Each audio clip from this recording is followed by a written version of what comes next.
செடியாய வல்வினைகள் தீர்க்கும் திருமாலே, நெடியானே வேங்கடவா நின் கோயிலின் வாசல், அடியாரும் வானவரும் அறம்பெயரும் கிடந்தியெங்கும் படியாய் கிடந்து உன் போலவாய் காண்பேனே. உலகெங்கும் இருக்கின்ற சீனிவாசன் பஞ்சாங்கம் டிவி நேயர்களுக்கு என்னுடைய பணிவான வணக்கங்கள்.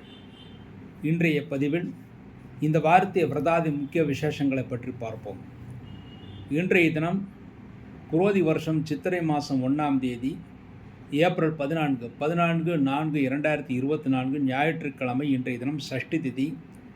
இன்றைய சஷ்டி திதி பகல் 11:44 வரை, அதன் பிறகு சப்தமி திதி. இன்றைய நட்சத்திரம் திருவாதிரை நட்சத்திரம். இரவு 1:34 வரை திருவாதிரை நட்சத்திரம், அதன் பிறகு புனர்பூஷம் நட்சத்திரம். அதிகண்ட நாம் யுகம். தைத்துலாக்கரணம் நேத்திரம் 1 ஜீவன் அரை என்ற அளவில் இருக்கிறது. திருவாதிரையும் புனர்பூசமும் ஞாயிற்றுக்கிழமை சேரும்போது சித்தியோகம் ஆக வேண்டியதும் நாள் முழுதுமாக 60 நாளிகை சித்தியோகமாக இருக்கிறது. இன்றைய தினம் தமிழ் வருஷ பிறப்பு, அதாவது குரோதி வருடம், மங்களகரமான குரோதி வருடம் நேற்றைய இரவு பிறந்தது. இன்றைய தினம் காலையிலேயே தமிழ் வருஷ பிறப்பாக இருக்கிறது. இன்றைய தினம் பாஸ்கர தமனம். பாஸ்கர் என்றால் சூரியன். சூரியனுக்கு தமன மலர்களை கொண்டு, தமன மலர்கள் என்றால் மறிக்கொழுந்து மலர்கள், மறிக்கொழுந்து மலர்களை கொண்டு சூரியனை அர்ச்சனை செய்து பூஜைகள் செய்தால் நிச்சயமாக நினைத்த காரியங்கள் கைகூடும் என்று இருக்கிறது. முக்கியமாக உங்கள் ஜாதகத்தில் சூரிய தோஷங்கள் இருந்தாலும், சூரிய தசையில் பிறந்திருந்தாலும், அல்லது தற்சமயம் சூரிய தசைகள் நடந்து கொண்டிருந்தாலும், உங்கள் ஜாதகத்திற்கு 2, 7, 8ஆம் இடங்களில் சூரியன் இருந்தாலும் சில தோஷங்கள் இருந்தாலும் அந்த தோஷங்களை நிவர்த்தி செய்வதற்காக சூரிய பகவானுக்கு இன்றைய தினத்தில் தமன மலர்களால் அர்ச்சனை செய்வது மிகவும் சிறப்பானது. தமன மலர் என்பது மறிக்கொழுந்து மலர். மறிக்கொழுந்து மலரினால் இன்றைய தினம் சூரியனை வழிபாடு செய்வது மிகவும் சிறப்பானது. இன்றைய தினம் சைத்திர விஷு புண்ணிய காலம். விஷு புண்ணிய காலமாக இருப்பதனால் இன்றைய தினத்திலே சில ஹோமங்கள், சில தர்ப்பணங்கள் செய்வதற்கு, வருடாந்திர தர்ப்பணங்கள் செய்வதற்கெல்லாம் மிக ஏற்ற தினமாக அமைந்திருக்கிறது. இன்றைய தினம் சித்திரை கனி உற்சவம் என்றும் கூறுவார்கள். இன்றைய தினம் கனி வகைகளை கொண்டு புதிதாக ஒரு கண்ணாடியை வாங்கி கனி வகைகளை கொண்டு புதிய பஞ்சாங்கம் வைத்து, அதாவது நம்முடைய பஞ்சாங்கம் ஸ்ரீனிவாசன் பஞ்சாங்கம், புதிய பஞ்சாங்கம் வைத்து தான் இன்றைய தினம் பூஜை செய்ய வேண்டும். என்றால் தமிழ் வருட பிறப்பன்று புதிய பஞ்சாங்கம் வைத்து பூஜை செய்தால் நினைத்த காரியங்கள் கைகூடும். முக்கியமாக எல்லா தோஷங்களையும் போக்கக்கூடியது அன்றன்றைய தின பஞ்சாங்க சஞ்சிகையை படிப்பதனால் அன்றன்றைய தோஷங்கள் விலகும் என்று கூறுவார்கள். பொதுவாக அன்றைய தினம் வாரத்தை சொல்லுவதால் ஆயுள் வளரும், திதியை சொல்லுவதால் ஐஸ்வர்யம் கிடைக்கும், நட்சத்திரத்தை கூறுவதால் பாபம் நீங்கும், யோகத்தை கூறுவதால் வியாதி குணமாகும், கரணத்தை கூறுவதால் நினைத்த காரியம் கைகூடும் என்று கூறுவார்கள். அதன்படி அன்றைய தினம் காலையிலே சூரிய உதயத்திலே அன்றைய தின பஞ்சாங்கத்தை நாம் படிப்பது மிகவும் சிறப்பானது. அவ்வாறு படிக்க வேண்டும் என்பதற்காகத்தான் இந்த நிகழ்ச்சியை உங்களுக்கு தொகுத்து வழங்குகிறோம். தினசரி பஞ்சாங்கத்தை நாம் ஒரு வாரத்திற்கான பஞ்சாங்கத்தை நாம் அந்தந்த வார ஞாயிற்றுக்கிழமை என்று படிக்கிறோம். இன்றைய தினம் இந்த மாதிரியான பஞ்சாங்கத்தை படிப்பது மிகவும் சிறப்பானது. இன்றைய தினம் அவசியம் பஞ்சாங்கத்தை வைத்து பூஜை செய்ய வேண்டும். அதுவும் ஸ்ரீனிவாசன் பஞ்சாங்கம் இதுவரை வாங்காதவர்கள் உடனடியாக வாங்கி அதை பூஜையில் வைத்து பயன்படுத்திக் கொள்வது மிகவும் சிறப்பானது. இன்றைய தினம் சஷ்டி விரதம். சஷ்டி விரதம் என்றால் இன்றைய தினத்தில் முருகப்பெருமானை வழிபாடு செய்வதற்கு, முருகன் கோயில்களுக்கு சென்று விட்டு வருவதற்கு, கந்த சஷ்டி கவசம் படிப்பதற்கு மிக ஏற்ற தினமாக இன்றைய தினம் அமைந்திருக்கிறது. ஆக இன்றைய தினம் ஒரு சாதாரண நல்ல நாளாகவும் அமைந்திருக்கிறது. மேலும் இன்றைய தினம் திருவாதிரை நட்சத்திரம் ஒரு நல்ல நட்சத்திரம்தான். அதாவது தேவ பூஜைகள் செய்வதற்கு, முக்கியமாக சிவ பூஜை செய்வதற்கு மிக ஏற்ற நட்சத்திரம் இந்த திருவாதிரை நட்சத்திரம். மேலும் ராமானுஜரை வழிபாடு செய்வதற்கும் ஏற்ற நட்சத்திரம் இந்த திருவாதிரை நட்சத்திரம். இந்த சித்திரை மாதம் திருவாதிரை நட்சத்திரத்தில் தான் ராமானுஜர் பிறந்தார். இந்த மாதத்தில் 2 திருவாதிரை நட்சத்திரம் வருவதனால், பொதுவாக ஒரு மாதத்தில் 2 நட்சத்திரம் இருந்தால் 2வது நட்சத்திரம் சிலாக்கியம் என்று கூறுவார்கள். அதன்படி இந்த மாத கடைசியிலே வருகின்ற திருவாதிரை நட்சத்திரம் என்று ராமானுஜ ஜெயந்தியை நாம் அனுஷ்டிக்கிறோம். இன்றைய தினம் குழந்தைகளுக்கு காது குத்துவதற்கு ஏற்ற தினம். ஆனால் மொட்டை அடிக்கக்கூடாது, என்றால் வருஷப்பிறப்பன்று மொட்டை அடிக்கக்கூடாது. ஆகவே குழந்தைகளுக்கு காது மாத்திரம் குத்துவதற்கு ஏற்ற தினம். சிவ பூஜை செய்வதற்கு, வித்யாரம்பம் செய்வதற்கு, முதலாக படிப்பை தொடங்குவதற்கு ஏற்ற தினம். ஆயுத பிரயோகங்கள் செய்வதற்கு, தொட்டிலில் குழந்தைகளை விடுவதற்கு, அதன் பிறகு நெருப்பு சம்பந்தப்பட்ட காரியங்கள் செய்வதற்கு, யாகங்கள் செய்வதற்கு மிக ஏற்ற தினமாக அமைந்திருக்கிறது. அடுத்து நாளைய தினம் திங்கட்கிழமை, குரோதி வருஷம் சித்திரை மாதம் 2ஆம் தேதி ஏப்ரல் 15/4/2024 திங்கட்கிழமை என்று பகல் 12 மணி 12 நிமிடம் வரை சப்தமி திதி, அதன் பிறகு அஷ்டமி திதி. பொதுவாக நடுப்பகலுக்கு பிறகு அஷ்டமி தோஷம் கிடையாது. திங்கட்கிழமை நடுப்பகலுக்கு பிறகு அஷ்டமி பிறப்பதனால் அன்றைய தினம் அஷ்டமிக்கான தோஷம் என்பது கிடையாது. அன்றைய தினம் புனர்பூசம் நட்சத்திரம். அன்றைய புனர்பூசம் நட்சத்திரம் இரவு 3 மணி 5 நிமிடம் வரை இருக்கிறது. அதன் பிறகு பூசம் நட்சத்திரம் வருகிறது. சுகர்மநாமயுகம் வணிசை காலம் நேத்திரம் 1 ஜீவன் அரை என்ற அளவில் இருக்கிறது. புனர்பூசமும் திங்கட்கிழமையும் சேரும்போது அமிர்த யோகம், பூசமும் திங்கட்கிழமை சேருவது சித்த யோகம். ஆகவே திங்கட்கிழமை என்று நாள் முழுவதுமாக அமிர்த யோகம் சித்த யோகமாக இருக்கிறது. அன்றைய தினம் விவாகம், திருமணம் போன்ற அனைத்து சுபகாரியங்கள் செய்வதற்கும் ஏற்றதமாக அமைந்திருக்கிறது. அன்றைய தினம் புனர்பூசம் நட்சத்திரமாக இருப்பதனால் சீமந்தம் வளைகாப்பு செய்வதற்கு ஏற்ற தினம். அன்றைய தினம் சீமந்தம் வளைகாப்பு செய்தால் நல்ல நேரத்தில் அழகான குழந்தைகள் பிறக்கும் என்று இருக்கிறது. பிரசவம் கூட சுக பிரசவம் ஆவதற்கான வாய்ப்புகள் இருக்கிறது. அன்றைய தினம் புதுமனை புகழ நடத்துவதற்கு, கிரகப்பிரவேசம் செய்வதற்கு மிக ஏற்ற தினம். வாஸ்து பூஜைகள் செய்வதற்கு, வாஸ்து தோஷங்கள் நிவர்த்திக்கான பூஜைகள் செய்வதற்கு, புதிதாக பதவி ஏற்றுக்கொள்வதற்கு, குழந்தைகளுக்கு காது குத்துவதற்கு ஏற்ற தினம். பொதுவாக அன்றைய தினம் வித்யாரம்பம் என்று சொல்லக்கூடிய படிப்பை தொடங்குவதற்கும், உபநயனம் செய்வதற்கு, காயத்ரி மந்திரத்தை உபதேசம் செய்வதற்கு, உபதேசம் பெறுவதற்கு ஏற்ற தினம். ஏர் உழுவதற்கு, ஆயுதம் பயில்வதற்கு, புதிதாக வாகனங்களை வாங்கி காலையிலேயே வாகனத்திற்கான பூஜை செய்து வாகனத்தில் ஏறுவதற்கு, திருமணம் செய்வதற்கு, திருமணத்திற்கான சடங்குகள் செய்வதற்கு, அதற்கான முன்னேற்பாடுகள் செய்வதற்கு, அன்றைய தினம் பும்சவனம் என்று சொல்லக்கூடிய சடங்குகள் செய்வதற்கு, கிரக ஆரம்பம் அதாவது வீடு கட்ட ஆரம்பிப்பதற்கு, வியாதேசர்கள் மீண்டும் வியாதி வரக்கூடாது என்பதற்காக வியாதேசர்கள் மருந்து உண்பதற்கு, வெளிநாடு யாத்திரைகள் செல்வதற்கு, யாத்திரைகள் செல்வதற்கெல்லாம் மிக ஏற்ற தினமாக திங்கட்கிழமை இருக்கிறது.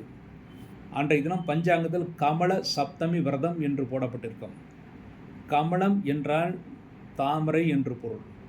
தாமரையால் அன்றைய தினம் சூரிய பகவானை வழிபாடு செய்வதற்கு தாமரை புஷ்பங்களால் அலங்காரம் செய்து அல்லது தாமரை மலர் கொண்டு அலங்காரம் செய்து சூரிய பகவானை வழிபாடு செய்வதற்கு கமல சப்தமி விரதமான திங்கட்கிழமை மிக ஏற்ற தினமாக இருக்கிறது. அன்றைய தினம் சந்தான சத்தும் என்றும் கூறுவார்கள். அதாவது புத்தர் தோஷம் நிவர்த்திக்காக, சந்தான பாக்கியத்திற்காக அன்றைய தினம் தோஷ பரிகாரங்கள் செய்வதற்கு மிக ஏற்ற தினம். புத்திர காம யாகங்கள் போன்ற யாகங்கள் செய்வதற்கும் திங்கட்கிழமை மிக ஏற்ற தினமாக அமைந்திருக்கிறது. அன்றைய தினம் அசோகாஷ்டமி. அசோகம் என்றால் சோகம் இல்லாமை என்று பொருள். அன்று அஷ்டமிக்கு அசோகாஷ்டமி என்று கூறுவார்கள். ஆகவே அன்றைய தினத்திலே அசோக மரத்தின் 8 மொக்குகளை வைத்து சிவ பூஜையோ அல்லது ஸ்ரீராமருக்கான பூஜையோ செய்துவிட்டு அதன் பிறகு அந்த மொக்குகளை நாம் சாப்பிட்டால் அசோகம் அதாவது சோகமில்லாத வாழ்க்கை நமக்கு அமையும். ஆகவே அசோகாஷ்டமி என்று அசோக மரத்தின் மொக்குகளை வைத்து பூஜை செய்து அதை சாப்பிடுவது மிகவும் சிறப்பானது என்று போற்றப்படுகிறது. சிவ பூஜை செய்வதற்கும் ராமருக்கான பூஜைகள் செய்வதற்கும் அசோகாஷ்டமியான இந்த திங்கட்கிழமை மிக ஏற்ற தினமாக இருக்கிறது. அன்றைய தினம் புனர்பூசம் நட்சத்திரமாக இருப்பதனால் ஸ்ரீராமரை வணங்குவதற்கும், சப்தமி திதியாக இருப்பதனால் சிவபெருமானை வழிபாடு செய்வதற்கும் ஏற்ற தினம். அடுத்து செவ்வாய்க்கிழமை, குரோதி வருஷம் சித்திரை மாதம் 3ஆம் தேதி ஏப்ரல் 16/4/2024 செவ்வாய்க்கிழமை. செவ்வாய்க்கிழமை என்று அஷ்டமி திதி.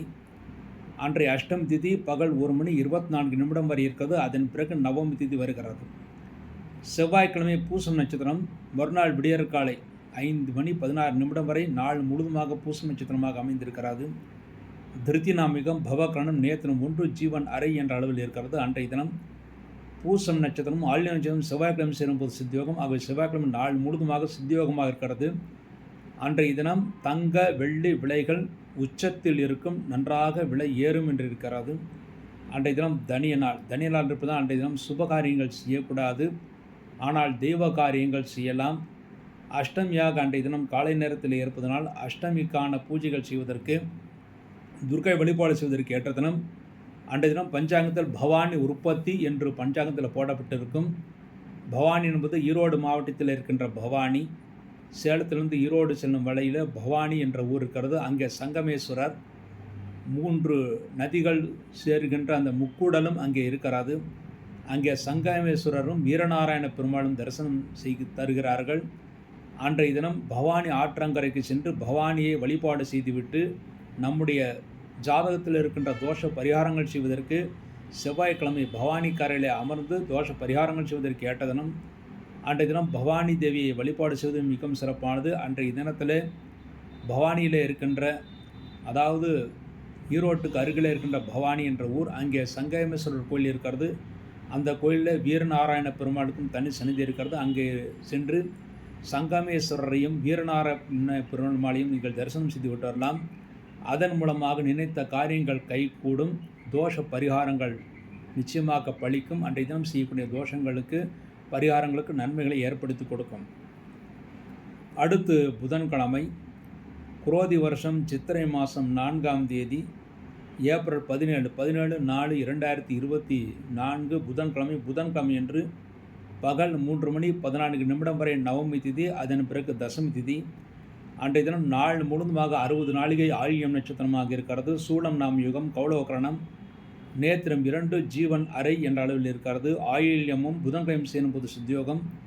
ஆகவே புதன்கிழமை நாள் முழுவதுமாக 60 நாளிகை சித்தியோகம் இருக்கிறது. அன்றைய தினம் அதிதி என்று அன்றைய தினத்தில் ஏற்படும். அன்றைய தினம் வருடாந்திர திதிகள் இறந்தவர்களுக்கு கொடுக்கக்கூடாது. அன்றைய தினம் ஸ்ரீ ராமநவமி, ராமரை வழிபாடு செய்வதற்கு மிக ஏற்ற தினமாக புதன்கிழமை அமைந்திருக்கிறது. அன்றைய தினம் ராமரை வழிபாடு செய்வது மிகவும் உத்தமமானது.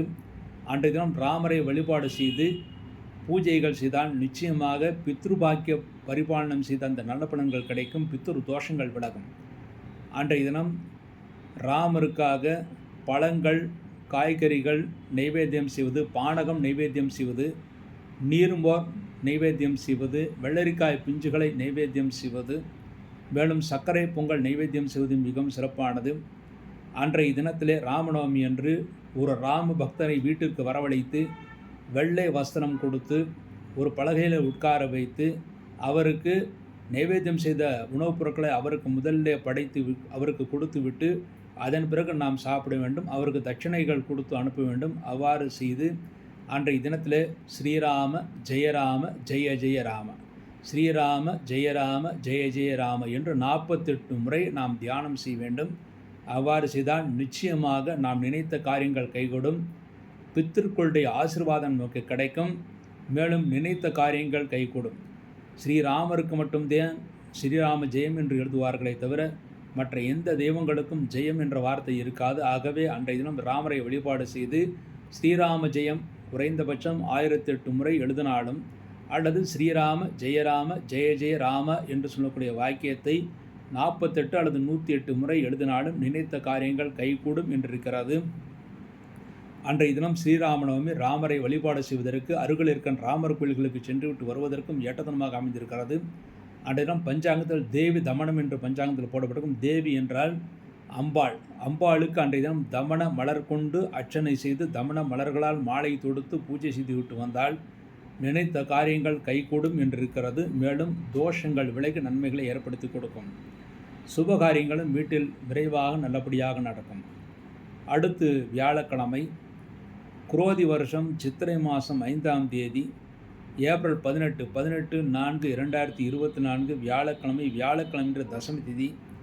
வியாழக்கிழமை தசமி திதி மாலை 5:32 வரை இருக்குது. அதன் பிறகு ஏகாதசி திதி. அன்றைய தினம் ஆயில்யம் நட்சத்திரம் காலை 7:58 வரை ஆயில்யம் நட்சத்திரம். அதன் பிறகு மகம் நட்சத்திரம்.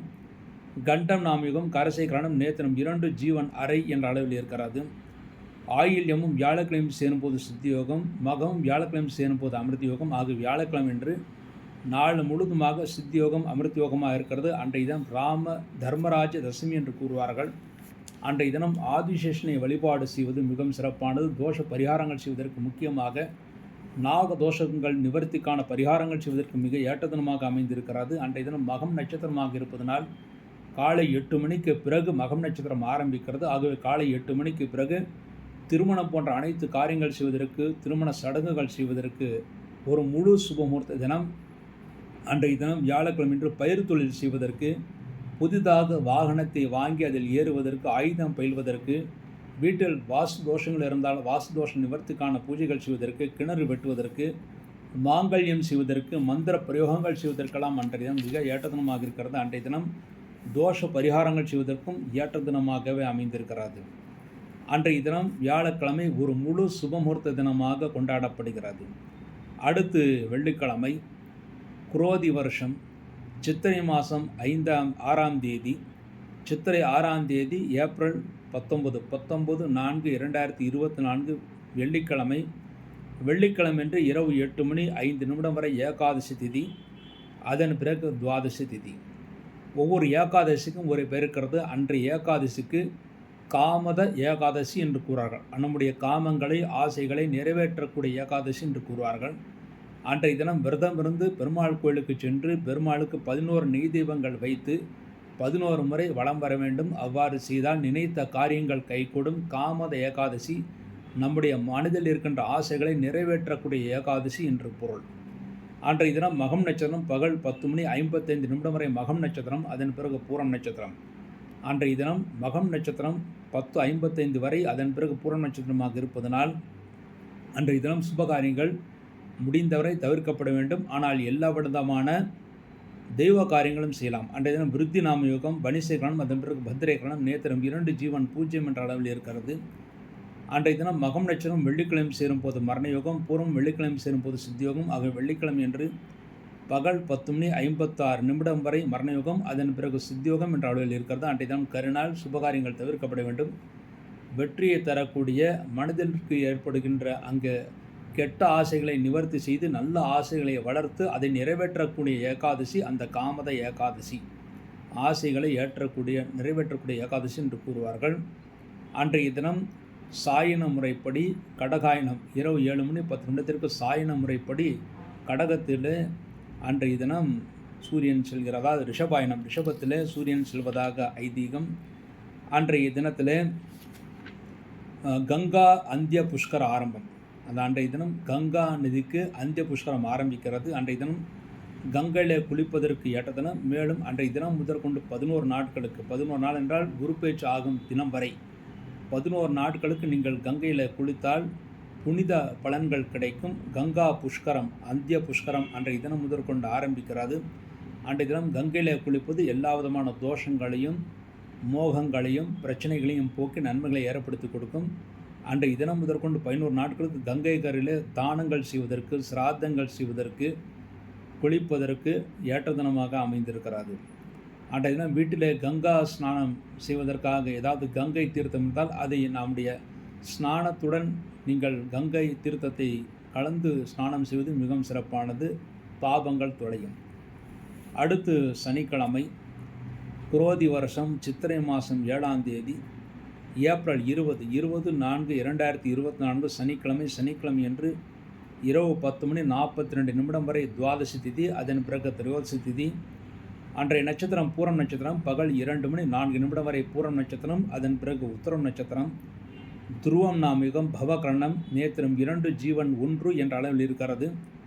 பூரம் நட்சத்திரம் சனிக்கிழமை சேரும்போது சித்தியோகம், உத்தரமும் சனிக்கிழமை சேரும்போது மரணயோகம். ஆக சனிக்கிழமை என்று பகல் 2:04 வரை சித்தியோகம், அதன் பிறகு மரணயோகம் என்ற அளவில் இருக்கிறது. அன்றைய தினம் தமனாரோபணம் என்று பஞ்சாங்கத்தில் போடப்பட்டிருக்கும். தமனாரோபணம் தமன மலர்களை கொண்டு அன்றைய தினம், தமன மலர்கள் என்றால் மறிக்கொழுந்து மலர்களை கொண்டு அன்றைய தினத்திலே உங்களுடைய இஷ்ட தெய்வங்களுக்கு பூஜை செய்வதற்கு ஏற்ற தினம். அன்றைய தினம் தமன துவாதசி என்றும் கூறுவார்கள். அன்றைய தினம் வீட்டிற்கு வருகின்ற விருந்தினர்கள் அனைவருக்கும் தமன மலர்கள் என்று சொல்லக்கூடிய மறிக்கொழுந்து மலர்களை நீங்கள் கொடுத்து உபச்சாரம் செய்தால் நிச்சயமாக அடியோமோடும் நின்னோடும் பிரிவின்றி 1000 பல்லாண்டு என்று பெரியாழ்வார் கூறியதைப் போல நட்பு நன்றாக வளரும். அதாவது உங்களுடைய உறவினர்களுக்கும், அதாவது அன்றைய தினம் வீட்டுக்கு வருபவர்களுக்கும் உங்களுக்கும் நட்பு நன்றாக வளரும். அன்றைய தினம் விஷ்ணு தமனம் என்று கூறுவார்கள். விஷ்ணு தமனம் என்றால் பெருமாள் கோயில்களுக்கு சென்று அங்கே தமன மலர்களை கொண்டு நீங்கள் பூஜைகள் செய்வதற்கு மிக ஏற்றதனமாகிறது. அதைத்தான் விஷ்ணு தமனம் என்று பஞ்சாங்கத்தில் போடப்பட்டிருக்கும். அன்றைய தினம் பெருமாளை ஆராதனை செய்வதற்கு மிக ஏற்றதனமாக இருக்கிறது. அன்றைய தினம் சரியாக இரவு 7 மணிக்கு வழக்கம் போல் சேலம் பட்டை கோயில் ஆஞ்சநேயர் கோயிலுக்கு எதிரில் இருக்கின்ற ஸ்ரீ பிரசன்ன வரதாசம் தேவஸ்தானத்தில் ஸ்ரீ லட்சுமி ஹேகிரவ சன்னதிக்கு முன்பாக உட்கார்ந்து விஷ்ணு சஹஸ்ரநாம பாராயணம், பஞ்சாத ஸ்தோத்திர பாராயணம், துவாதசநாம பஞ்சரம், ஆபுத்வான சூத்திரம், லட்சுமி அஷ்டதசநாம சூத்திரம் ஆகிய ஸ்தோத்திரங்கள் பாராயணம் செய்யப்பட்டு இந்த ஸ்தோத்திர பாராயணத்தில் அனைவரும் இலவசமாக கலந்து கொள்ளலாம். இவ்வாறாக இந்த வாரத்தை விரதாதி முக்கிய விசேஷங்களை பற்றி பார்த்தோம். மீண்டும் ஒரு நல்ல பதிவில் இணைவோம் என்று கூறி விடைபெறுகிறேன். நன்றி, வணக்கம்.